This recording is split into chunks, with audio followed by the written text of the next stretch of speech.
नमस्कार, स्वागत है आपका चर्चा द ट्रूथ में। मेरा नाम है नेहा शुक्ला और इस हफ्ते हम एक ऐसे सच का पता करेंगे जिसमें भारत में किसी भी आपदा की स्थिति में या फिर किसी भी हादसे की स्थिति में बचाव की व्यवस्था क्या है, रेस्क्यू ऑपरेशन जो होता है उसके लिए क्या पहले से तैयारियां की गई होती हैं, हमारे उपकरण किस तरह से हैं, हमारे जो इसमें टीमें लगी हुई हैं या फिर जो यूनिट्स हैं वो किस तरह से काम करती हैं। और इन सब बातों को समझना बहुत ज़रूरी होता है, खास करके तब जब हमने हाल ही में उत्तराखंड में उत्तरकाशी में जो सिलक्यारा सुरंग में 41 मजदूरों को फंसे जाने की खबर देखी और उनको बाहर निकालने में 17 दिन लग गए।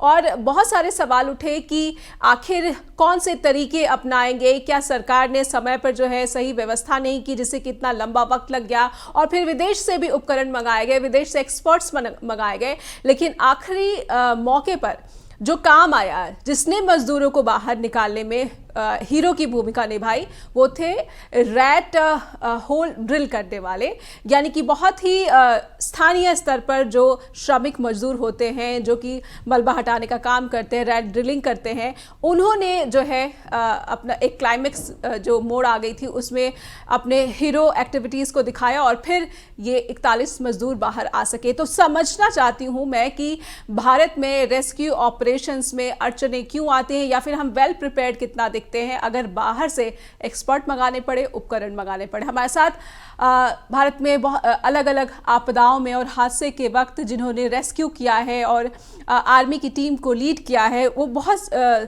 विस्तार से समझते हैं कि आपदा की स्थिति में या फिर हादसे की स्थिति में बचाव और राहत अभियान किस तरह से चलाया जाना चाहिए। तो आइए स्वागत कर लेते हैं। हमारे साथ जुड़ चुके हैं brigadier Pradeep Sharma.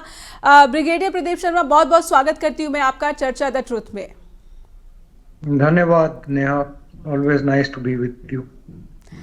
It's my pleasure sir. I want to start कि उत्तराखंड में आपने भी देखा होगा सर कि 17 दिनों तक लगातार ऑपरेशन चलाया जाता रहा। शुरुआती भी जो हमने देखा कि ऑपरेशन चलाया गया कि रेस्क्यू ऑपरेशन था, लेकिन कहीं ना कहीं सफलता नहीं मिल पा रही थी। और जब थोड़ा सा प्रेशर मुझे लगता है कि सरकार पर पड़ा तो फिर बाहर से एक्सपर्ट मंगाने पड़े, उपकरण मंगाने पड़े, और फिर राष्ट्रीय स्तर पर और स्थानीय स्तर पर टीमों ने आपसी सामंजस्य से उन फंसे हुए मजदूरों को बाहर निकाला। आप पहली प्रतिक्रिया मैं आपसे समझना चाहूंगी कि आप ये उत्तराखंड में जो रेस्क्यू हुआ इसे कैसे देखते हैं, क्या गलतियां रही, and how well prepared we are. देखिए, एक संस्था है एनडीएमए। एनडीएमए की तैयारी और इसका ऑर्गेनाइजेशनल स्ट्रक्चर जो है ये गुजरात के अर्थक्वेक के बाद शुरू हुआ था जी, और तकरीबन 2008-9 के आसपास इनका जो हेडक्वार्टर्स और जो न्यूक्लियस है दिल्ली में वो स्थापित हुआ, और इन्होंने फिर स्टेट डिजास्टर मैनेजमेंट एजेंसीज बनानी शुरू कर दी और एक और ऑर्गेनाइजेशन खड़ी करी, NDRF, national disaster response force. और उसके साथ साथ स्टेट लेवल पर स्टेट डिजास्टर रिस्पांस फोर्स, जो कि सेक्रेटरीज और होम सेक्रेटरीज और लोकल लेवल पे डीसीज और गांव के जो सरपंच हैं, इन सारों को इसमें जोड़ा गया है। सो जो हमारी स्थिति 2001 में थी या उससे पहले थी, वो अब उससे हम कहीं बेहतर हैं। हमारे पास में रिसोर्सेज हैं, मैन पावर है, ट्रेनिंग दी जाती है उनको, और जो नेशनल डिजास्टर एजेंसी है जो एनडीएमए मैनेजमेंट एजेंसीज, ये आजकल जो टेक्नोलॉजी भी है उसको इस्तेमाल करके weather monitoring, pandemics, endemic monitoring, ऐसी सारी काम करती है ये। और बीच बीच में आजकल आपने देखा होगा टेक्स्ट मैसेजेस भी आने लग गए हैं हैवी रेनफॉल के या लाइटनिंग के, इस तरीके के मोबाइल फोन्स पे। तो पहले से बहुत प्रोग्रेस है। जहां तक रिस्पॉन्स की बात है। Right. Natural calamities generally speaking trigger होती हैं कुछ तो नेचुरल एक्टिविटीज से और कुछ ह्यूमन एक्टिविटीज से, जहां जो ह्यूमन बीइंग्स या जो काम कर रहे हैं, सड़क बना रहे हैं, सुरंग बना रहे हैं, बिल्डिंग खड़ी कर रहे हैं, वो अगर सही तरीके से जमीनी हालात को ना पढ़ सकें या उसकी जांच सही तरीके से ना कर सकें तो कई बार एक कैलामिटी हो जाती है, जैसे उत्तराखंड में हुआ है ना। नेचुरली आप एक टनलिंग कर रहे हो कुछ विचार करके, लेकिन जो जमीन की सरफेस के नीचे और आसपास में पहाड़ की बनावट है वो पूरी तरह से आप उसकी जांच नहीं कर सके, या कहीं आपने टनलिंग शुरू करी, उसकी वाइब्रेशन और थरथराहट से कुछ ना कुछ टनल के अंदर जो है वो हिल गया और कोलैप्स हो गया। सो कई एक बार इस तरीके से भी हादसा हो जाता है, जिसके लिए जो भी टनल कर रहे होते हैं वो काम शुरू करने से पहले उनको बंदोबस्ती कार्रवाई करने की जरूरत है, जिससे कि कोलैप्स अगर हो भी तो अंदर जो काम कर रहे हैं कर्मचारी और मजदूर लेबर वगैरह उनको कोई नुकसान ना हो। I am sure world over अगर देखा जाए तो ऐसी टेक्नोलॉजी और इक्विपमेंट भी हमारे पास मौजूद है जिसको कि इस्तेमाल कर सकते हैं और थोड़ा और सेफ्टी उससे बढ़ाई जा सकती है।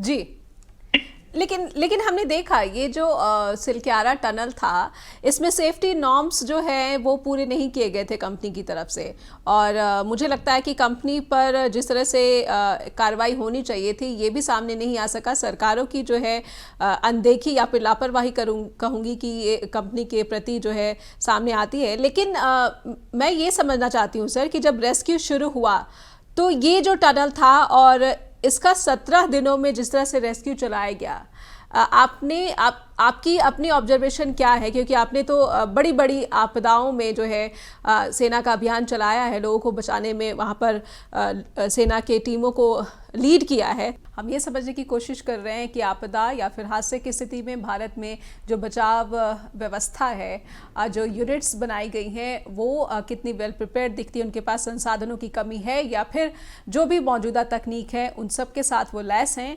और समझना बहुत ज़रूरी होता है क्योंकि हिमालयन स्टेट्स जो है वहाँ पर समय समय पर हादसे या फिर मानव निर्मित हादसे या फिर प्राकृतिक हादसे हम इसका गवाह बन रहे हैं।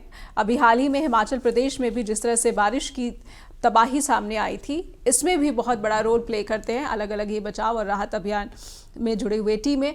ब्रिगेडियर प्रदीप शर्मा, मैं आपसे ये समझना चाहती हूँ कि जिन 17 दिनों की मैं बात कर रही हूँ और मैं समझना चाहती हूँ कि एक समय ऐसा आया जब विदेशों से एक्सपोर्ट आता है, विदेशों से उपकरण मंगाना पड़ता है। इसीलिए मेरा सवाल कि क्या भारत इन मौजूदा तकनीकों का जो है पहले से अपने पास सुनिश्चित नहीं कर सकता कि उसके पास ये संसाधन होने चाहिए, ये उपकरण होना चाहिए? और जिस तरीके से हम इन हिमालयन स्टेट में डेवलपमेंट प्रोजेक्ट्स जो है यहाँ पर चला रहे हैं, और जैसा कि आपने भी कहा कि पहले से जो है इन खतरों को जो है गंभीरता से नहीं देखा गया और हादसों को बुलावा देते हुए ये डेवलपमेंट प्रोजेक्ट्स दिखते हैं, इसलिए मैं समझना चाहती हूँ कि कहीं ना कहीं अभी ऐसा लग रहा है कि हमें विदेशों से एक्सपर्ट बुलाने पड़ रहे हैं और विदेशों से उपकरण मंगाने पड़ रहे हैं। देखिए नेहा जी, जो दूसरे मुल्क हैं वेस्टर्न वर्ल्ड के, टेक्नोलॉजिकली वो हमारे से कहीं आगे हैं और उनके पास इक्विपमेंट जो है वो भी लेटेस्ट है। उन्होंने काफी इसमें रिसर्च करके और पैसे लगाए हुए हैं। वो अपने देश की जो जनता है उनकी लाइफ या उनकी जिंदगी की बहुत कीमती समझते हैं। तो life saving, prevention rescue and search, इन सारी चीजों पे, फर्स्ट एड, सेफ्टी, इन सारी चीजों के ऊपर उनका मेरे ख्याल से भारत से कई गुना ज्यादा फोकस और ध्यान रहता है।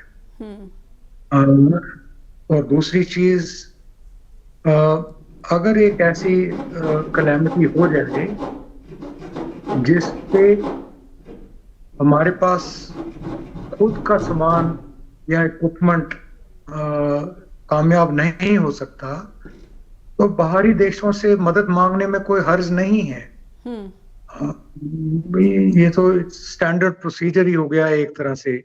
और आप यूं समझ लीजिएगा कि disaster management, search and rescue, ये भी एक तरह से ग्लोबलाइज्ड हो गया है।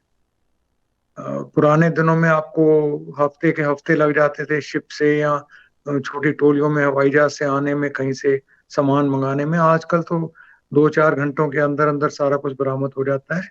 इसके साथ साथ सैटेलाइट इमेजरी, सीस्मिक इमेजरी, ये सारी टेक्नोलॉजी ऐसी है जो कि देश एक दूसरे से शेयर करते हैं ऐसी सिचुएशन में।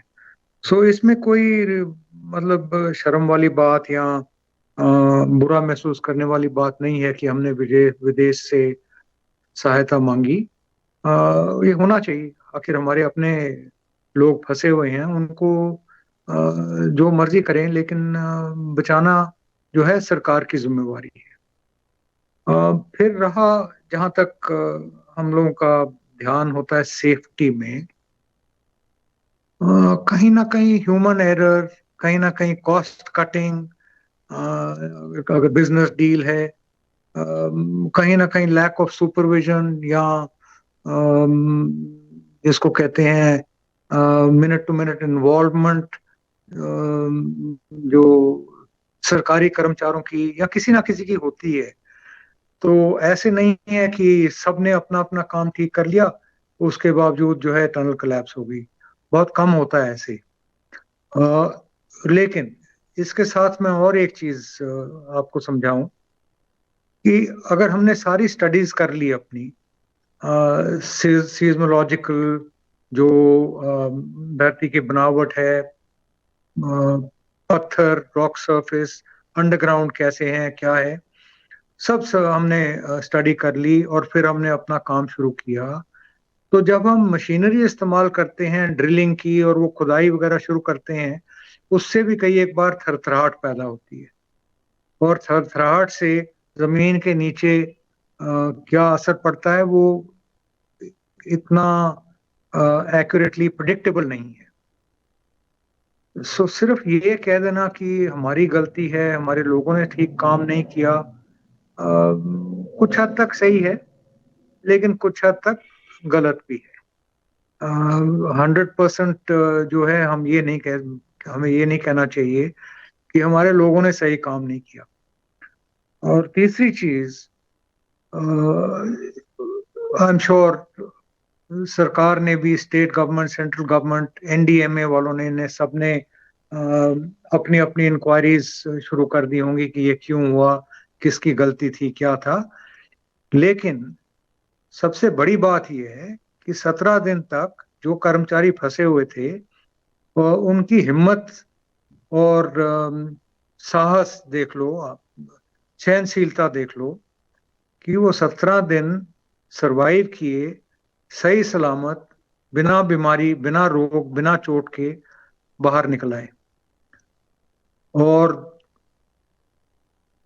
आखिरी, सरकार की भी थोड़ी प्रशंसा करने की जरूरत है, जिन्होंने अपने नहीं पर विदेशी लोग भी बुला करके और सब तरीके अपना लिए। आर्मी के लोग, कोई कुछ एक कर्नल्स वगैरह वो वहां पर थे, आर्मी के इंजीनियर्स के लोग काम करने के लिए, उन्होंने बड़ी मेहनत करी।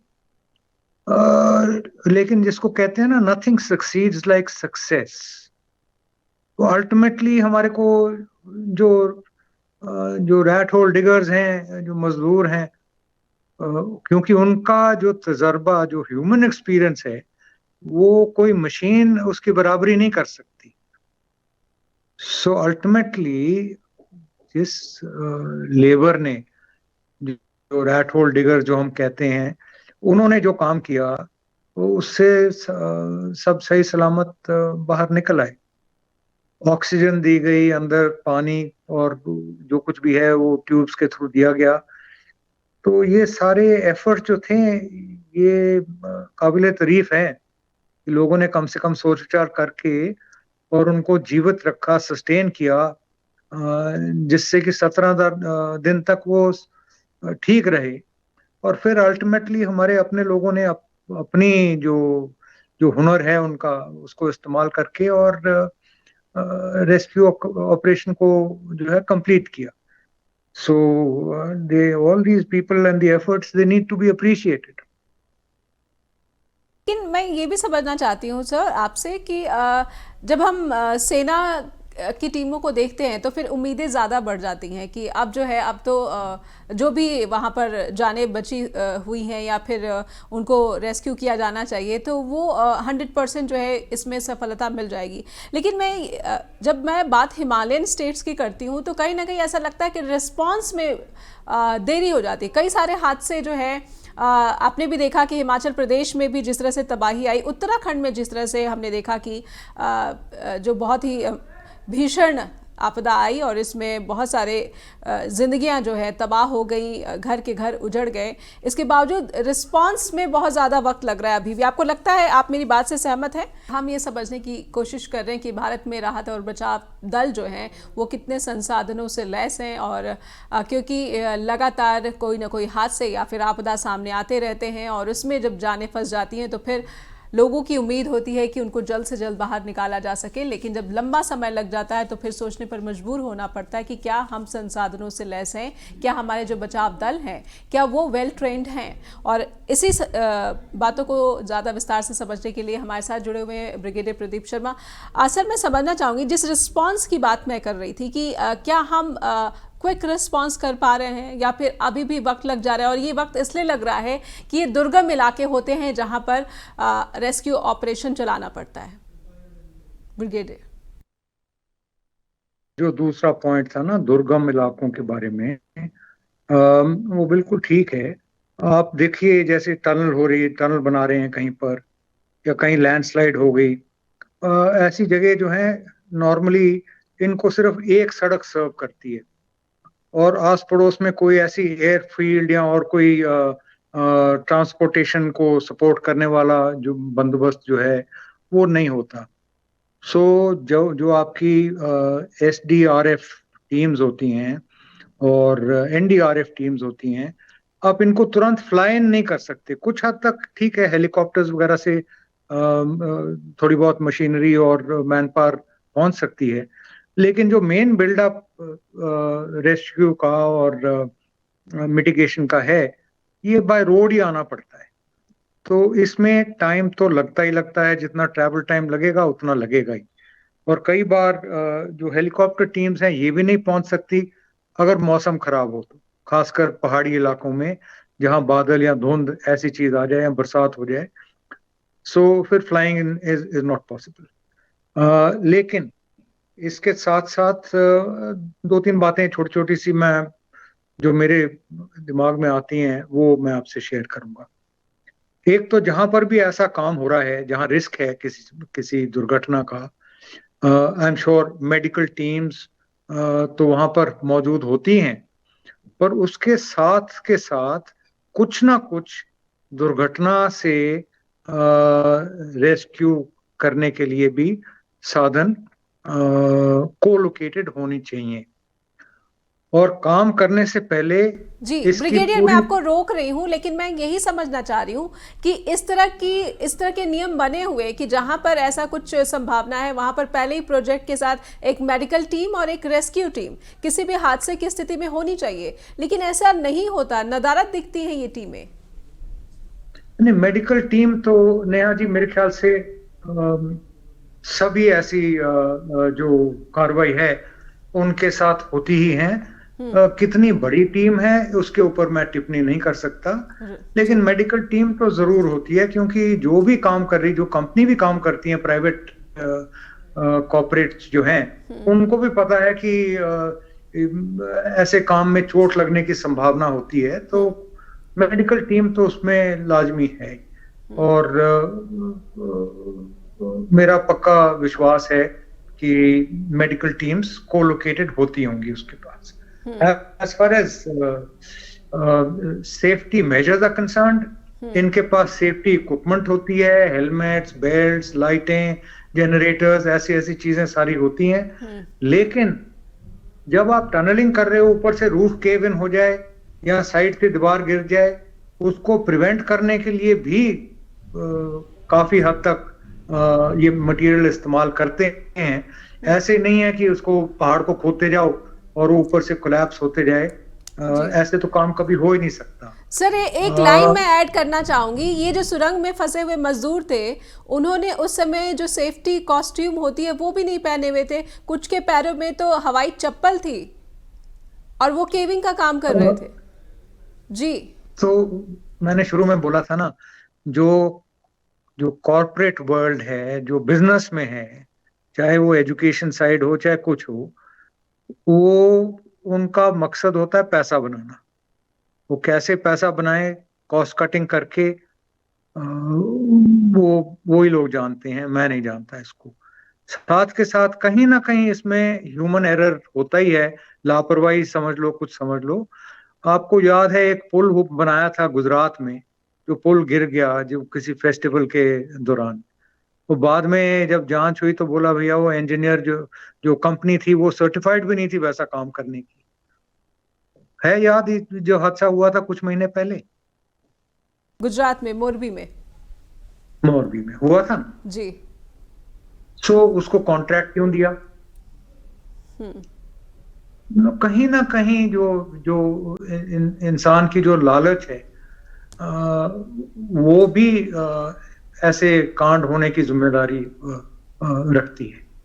पैसा बचाओ, जूते ना दो, या फिर जो सुपरवाइजर है वो ध्यान नहीं देता और इंश्योर नहीं करता कि सारे लोग जो है अपनी सेफ्टी इक्विपमेंट पहने, जूते पहने, जैकेट्स पहने, हेलमेट पहने, इस तरीके का। कभी कभी ऐसा होता है, लेकिन जो कंपनीज ऐसा काम करती हैं, जनरली स्पीकिंग उनका जो लेबर होता है, सुपरवाइजर्स होते हैं, वो सारे क्वालिफाइड होते हैं, या होने तो चाहिए कम से कम। सो अचंभे की बात है कि लोगों ने चप्पल पहनी हुई है और सेफ्टी इक्विपमेंट नहीं पहनी। आई सपोज ये तो जो इन्वेस्टिगेशन होगी तो सारी बात उसकी निकलेगी। बिल्कुल, आपने सही कहा। अब मैं ये समझना चाहती हूँ, जो रैट होल ड्रिलर्स थे, मैं कहीं पढ़ रही थी कि इन पर प्रतिबंध लगा दिया गया है, लेकिन जिस तरीके से इन्होंने 41 मजदूरों की ज़िंदगी बचाने में अपनी महत्वपूर्ण भूमिका निभाई है, क्या ऐसा हम उम्मीद कर सकते हैं कि इन्हीं रैट होल ड्रिलर्स को, जो कि उस ज़मीन को अच्छी तरीके से समझते हैं, उन पहाड़ों को अच्छी तरीके से समझते हैं, और उनको ही संसाधनों से लैस किया जाए, और उनको ही स्मॉल यूनिट्स में, जहाँ पर भी प्रोजेक्ट हैं या फिर जहाँ पे भी लोकल लेवल पर इस तरह की यूनिट बनाई जा रही है कि अगर हादसे की स्थिति में या फिर किसी अन्य इमरजेंसी की स्थिति में उनकी मदद ली जा सके, क्या इस तरह की किसी योजना पर काम किए जाने की जरूरत है?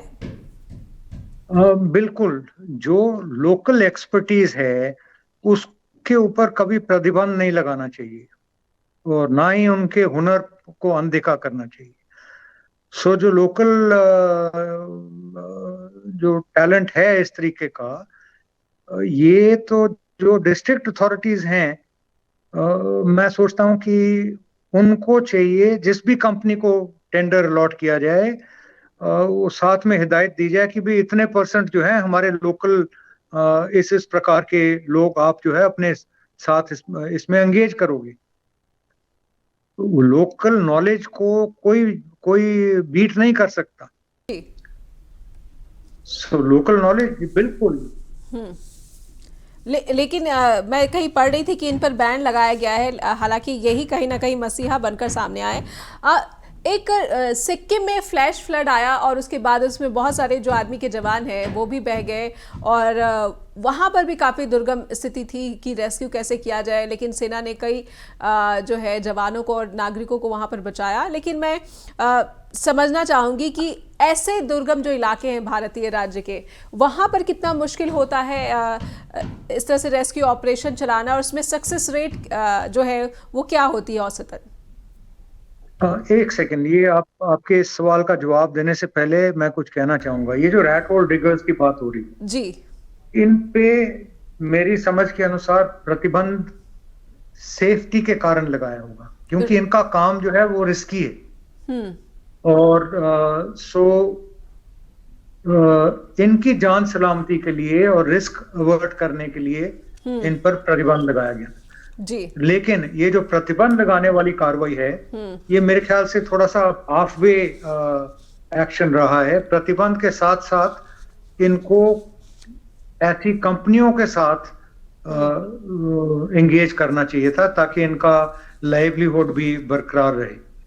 अब आते हैं हम सिक्किम और अन्य जगह जहां पे सर मैं रोकना चाह रही हूँ यहाँ पर, स्थिति। क्योंकि एक छोटे से ब्रेक का इशारा हो रहा है, क्योंकि हम सिक्किम पर जाएं इससे पहले, क्योंकि ये भी जो है भारतीय राज्य जो बहुत ही दुर्गम इलाके कहे जाते हैं और वहाँ पर भी सेना अपना अभियान चलाती है और ज़्यादातर लोगों को कोशिश करती है कि बचाया जा सके। अभी सिक्किम में एक फ्लैश फ्लड भी अक्टूबर में आया था और वहाँ पर बहुत ही बड़े स्तर पर बचाव अभियान चलाया गया, लेकिन अभी भी ये खबर आई कि बहुत सारे जो लोग हैं अभी भी लापता हैं, निकाले नहीं जा सके। समझने की कोशिश कर रहे हैं भारत में बचाव दलों की स्थिति को और कैसे जो रैट होल ड्रिलर्स थे उन्होंने मसीहा की भूमिका निभाई, लेकिन उन पर प्रतिबंध लगाया गया है। सुरक्षा मानकों को ही अगर हम समझने की वजह हो सकती है, लेकिन कहीं ना कहीं अगर इन्हीं को वेल इक्विप किया जाए तो ये बहुत सारी जानें बचा सकते हैं। खास करके जो भारत के पहाड़ी राज्य हैं वहाँ पर जो दुर्गम स्थितियाँ सामने आ जाती है उनमें इनकी भूमिका काफ़ी अहम जो है किरदार निभा सकती है। ब्रिगेडियर प्रदीप शर्मा हमारे साथ जुड़े हुए हैं, लगातार उनसे हम समझने की कोशिश कर रहे हैं कि भारत में आखिर क्यों लगता है कि जब इस तरह की कोई स्थिति आ जाती है तो फिर हम समय पर रिस्पांस नहीं दे पाते या फिर रेस्क्यू करने में काफ़ी लंबा समय भी लग जाता है। हालांकि तारीफ की जा रही है जिस तरह से 41 मजदूरों को सुरंग से बाहर निकाला गया, इसकी पूरी दुनिया में जो है चर्चे भी हैं और तारीफ भी की जा रही है। ब्रिगेडियर शर्मा, हम सिक्किम को मैं समझना चाहती हूँ कि वहाँ पर एक फ्लैश फ्लड आया और अभी भी बहुत सारे लोगों का पता नहीं चल सका है। ऐसे दुर्गम इलाकों में सेना के ऑपरेशन को मैं थोड़ा सा आपके जरिए समझना चाहती हूँ कि हमारे जो सैन्य दलें हैं, बचाव दल है, वो कितनी वेल प्रिपेयर्ड रहती हैं। देखिए नेहा जी, सिक्किम की जो फ्लड्स आए थे, पहले तो सिक्किम की जमीनी हालत समझने की जरूरत है। जो तीस्ता नदी है वो कहाँ, तीस्ता खानजे से शुरू होकर के तो सिलीगुड़ी सुखना के पास से निकलती है। उसका जो रेट ऑफ फ्लो या जो करंट है बहुत तेज है और एक वैली में काफी नीचे से बहती है।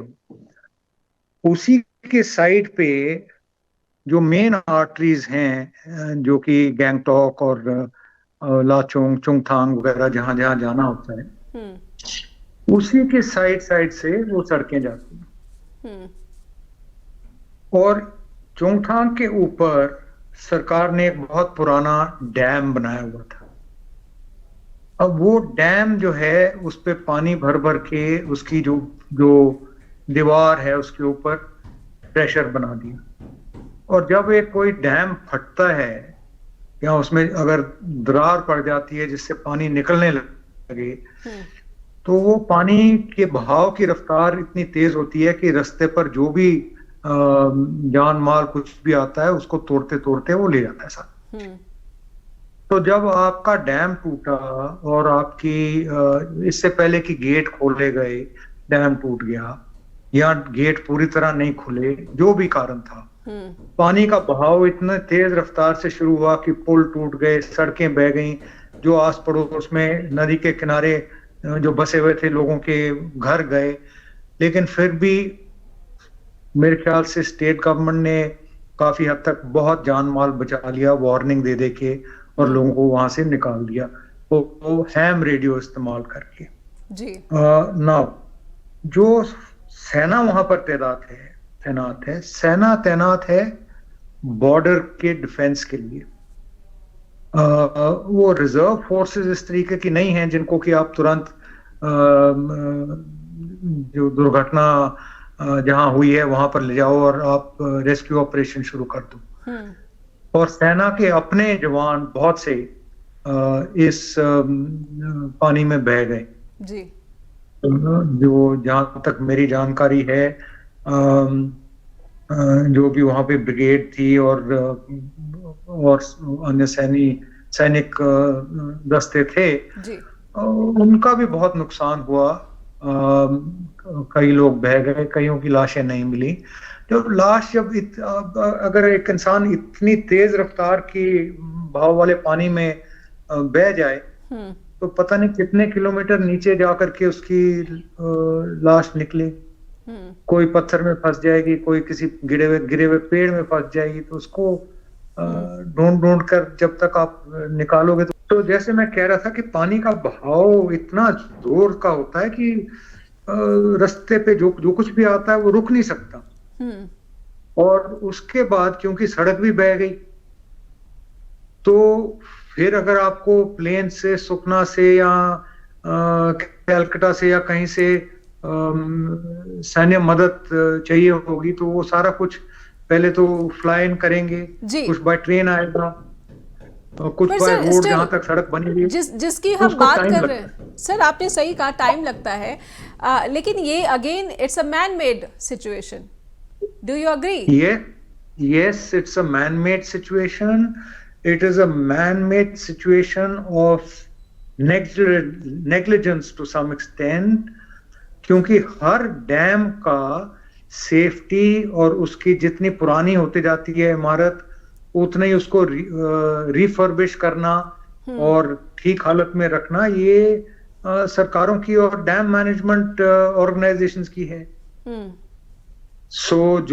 जो थोड़ा बहुत मैंने पेपर में पढ़ा और यार दोस्तों से बातचीत करी, उससे यही महसूस हुआ कि ये डैम एक बहुत पुराना था, टेक्नोलॉजी पुरानी थी और इसकी तरफ इतना ध्यान नहीं दिया गया जितना कि देना चाहिए। जी। हिमाचल में जो त्रासदी आई सर, उस समय देखा, हम सब ने देखा कि कितना जो भयंकर वहाँ पर तबाही मची है। बहुत से लोग तो मंडी में अभी भी टेंट में रह रहे हैं, इस कदर तबाही मची है। अभी भी वो बेघर हैं, उनके घर जो है मलबे में जो है चले गए और फ्लैश फ्लड में चले गए। हिमाचल प्रदेश में जो डेवलपमेंट हुई और जिस तरह से हिमाचल प्रदेश की सरकार या फिर राष्ट्रीय स्तर पर जो मदद मिलनी चाहिए थी, उस पर कोई टिप्पणी करना चाहेंगे? उस पर कितनी बड़ी खामी प्रोजेक्ट्स की, डेवलपमेंट प्रोजेक्ट्स की, स्टेट गवर्नमेंट की जिस तरह से तैयारियां होनी चाहिए थी, इसकी भी पोल खुली। और खास करके नदियों का जो रास्ता रोकने की बात हम देखते हैं, when we discuss कि जो इंडिया के हिली स्टेट्स हैं वो पहाड़ जो हैं वो कच्चे पहाड़ हैं, वो इतने सॉलिड रॉक्स नहीं है। इसके बावजूद जो हमारे हिमालयन स्टेट्स हैं वहाँ पे डेवलपमेंट में भी जो है सेफ्टी सिक्योरिटी मेजर्स को नहीं अडॉप्ट किया जा रहा है। और ख़ासकर जिस मैन मेड सिचुएशन की हम बात कर रहे हैं उसमें हम रिस्पांस में भी आप कह रहे हैं कि बहुत जल्दी हो जाता है क्योंकि वो दुर्गम इलाके हैं, लेकिन फिर भी बहुत समय लग जाता है और बहुत जाने जो हैं वो इस दौरान चली जाती हैं। ब्रिगेडियर प्रदीप। देखिए नेहा जी, जो चाहे हिमाचल लो, आप JNK ले लो, सिक्किम, अरुणाचल, ये सारे जो हमारे पहाड़ हैं हिमालय, ये अभी तक सेटल नहीं हुए। तो इनमें लैंडस्लाइड होना और इस तरीके की अन्य दुर्घटनाएं जो है वो तो संभाविक ही हैं। जहां मेरी सूझबूझ के अनुसार जहां पे थोड़ी सी कमी रह जाती है वो ये है कि हम एक टारगेट लेके चलते हैं कि 6 महीने के अंदर अंदर हमने ये सड़क बना देनी है, इसको इतना चौड़ा करना है, 6 महीने के अंदर ये 2 सुरंग या 1 सुरंग हमने बना देनी है और इसका काम खत्म है, फलाना फलाना आकर के इसका उद्घाटन कर देगा जी। जब आप नेचर के साथ खिलवाड़ करते हो और आपने ऐसे कार्रवाई नहीं करी जिससे कि जो मिट्टी है वो घास और पौधे इस तरीके के लगाओ जो मिट्टी को जोड़ करके पकड़ के रखें, या रिटेनिंग वॉल्स बनाओ, डबल रिटेनिंग वॉल बनाओ, जो भी आपने करना है, प्रिवेंटिव मेजर्स। और ये कुछ एक चीजें ऐसी हैं जो सड़क कटने से कई साल पहले आपको करनी पड़ती हैं, ताकि वो जमीन जो है वो स्थिर हो जाए, स्टेबल हो जाए, और जो भी पेड़ पौधे घास वास जो भी आपने लगाया है वो सारे पहले तो लोकल उसी रीजन के होने चाहिए। और दूसरा, उनको टाइम लगता है उनकी जड़ों को धरती में चाल पकड़ के और स्टेबल करने में। और फिर वो वायर मेश टेक्नोलॉजी, बहुत तरह की टेक्नोलॉजीज हैं और तरीके हैं इसको करने में। लेकिन अगर आप जल्दबाजी में लगे रहोगे और शॉर्टकट अपनाओगे तो कहीं ना कहीं आप रिस्क कर रहे हो। एक मिनट, हिमाचल में अगर आप देखो तो जो रोड मंडी जाती है और कुछ हद तक जो बीच में भी सड़कें बनी हुई हैं, शिमला और मंडी इधर उधर जो इंटरकनेक्टिविटी वाली, इनसे आप नीचे की तरफ देखो तो गांव बसे हुए हैं नदी नालों के किनारे। मंडी आप कांगड़ा से ऊपर जब जाते हो, एंटर करते हो, तो ब्यास के साथ साथ लोगों ने होटल बना रखे हैं, रिवर व्यू होटल। तो तब ब्यास के मतलब रिवर के बेड के ऊपर बना रखे हैं। और कुछ एक जगह एक के ऊपर दूसरे के ऊपर तीसरा, तीन तीन मंजिलें बना रखी हैं होटलों की, जिसका सपोर्ट ही नहीं है कुछ। तो नीचे से मिट्टी निकलेगी तो सारा कुछ गिरेगा जी। अब इसको आप चाहे लोकल अथॉरिटीज, जो आपके SDM, SDO, block development officers, patwari, या किसी का भी दोस्त समझ लो आप, ऐसे में क्या as a nation we are unable to take this situation as a collective measures, जिसमें कि सबका ही रोल होता है, चाहे वो लोकल्स हो, चाहे वो आम पब्लिक हो, चाहे वो होटल मैनेजमेंट हो, चाहे वो सरकारें हो। कहीं ना कहीं कलेक्टिव मेजर्स में as a nation we are failed या we are unsuccessful.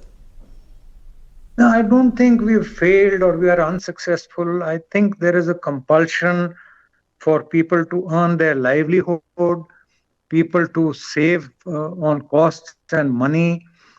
And the governments are also under pressure because people want employment, they want money in their accounts. बिना पैसे के कौन अपनी जिंदगी जी सकता है? सो एक आमदनी का जरिया है, उसमें लोग शॉर्टकट लेते हैं और कहीं ना कहीं सरकारी कर्मचारी हो गए या इंडिविजुअल्स हो गए, ये लापरवाही कर जाते हैं।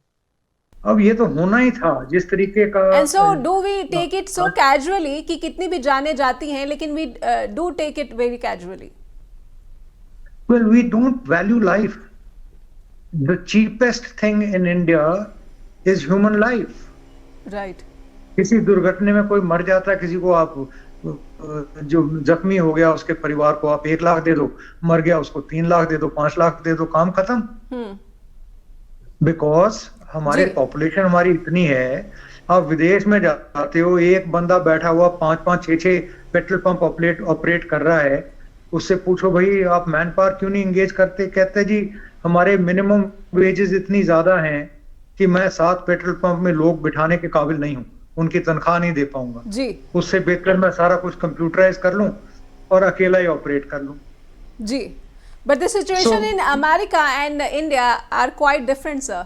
सो लोगों को कहीं ना कहीं रोकना पड़ेगा। If you want to give some final conclusion sir, तो यू आर वेलकम, नहीं तो समय समाप्त हो गया है। नो, आई फील आपने जो बोला है कि कहीं ना कहीं हम इकट्ठे होकर के और ऐसी चीज की सोचवार नहीं करते हैं और प्लानिंग नहीं करते हैं।